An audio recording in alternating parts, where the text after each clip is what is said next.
kind of person thinks there are destructive drugs in the world? What would you call someone who insists that corpses are dead? A realist, right? Today's first reading denies the existence of destructive drugs, and in the Gospel, Jesus tells mourners that the dead girl in front of them is asleep. Are believers not realists? Do we live in a world of make-believe, refusing to accept facts? That is a question we must not avoid, and the answer is not a once-for-all exercise. Each day, we are faced with facts that should call into question our faith in God. The philosopher Miguel de Unamuno said, "Faith that does not doubt is dead faith." An untested, unchallenged faith is not faith at all, but a willful refusal to inhabit this universe rather than a world of make-believe. So, what are we to make of our readings today? Are the realists right, or is faith right? Perhaps the real question is, what is reality? The realist is someone who uses a common-sense approach to life. If science and the evidence of our senses indicate that something is real, then it is real. By the same token, what cannot be verified by those means is unreal. Can't see or measure God?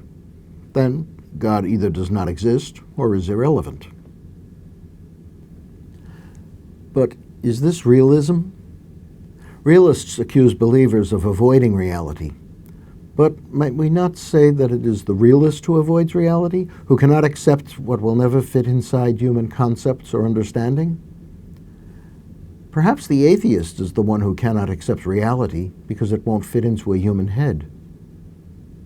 So then, what is reality? An easy answer for the believer is to say that what God wills is real, and that anything that goes against the divine will, no matter how obvious to us, is basically unreal. In that case, dangerous drugs and death and sin and injustice and all manner of evil are unreal because they are not the will of God. Today's reading from Wisdom says that. Through the devil's envy, death entered the world, and those who belong to his company experience it. It is an attractive idea, but is it too easy?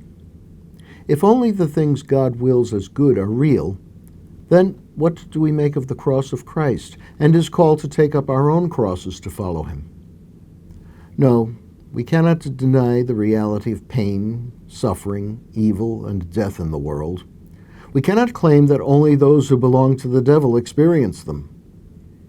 They are not the whole reality, but they are a real part of it.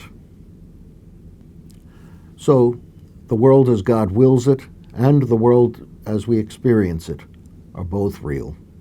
To accept only one while ignoring the other is not realistic. The atheist and the otherworldly believer are of the same ilk. It is by accepting the co-reality of good and evil that the Christian is the true realist. Our advantage is the cross. The cross is the place where the highest reality, God, and the lowest reality, evil, come together. By embracing death, Christ makes all reality a way to God. Because I'm a realist who believes that God loves me, I can accept the other realities of my life. I suffer, I sin, and I will die. But because reality involves the love of God, I can be confident that my suffering is united with God's suffering, that my sins are forgiven, and that my death is a sleep that through God's love will lead to the fullness of reality.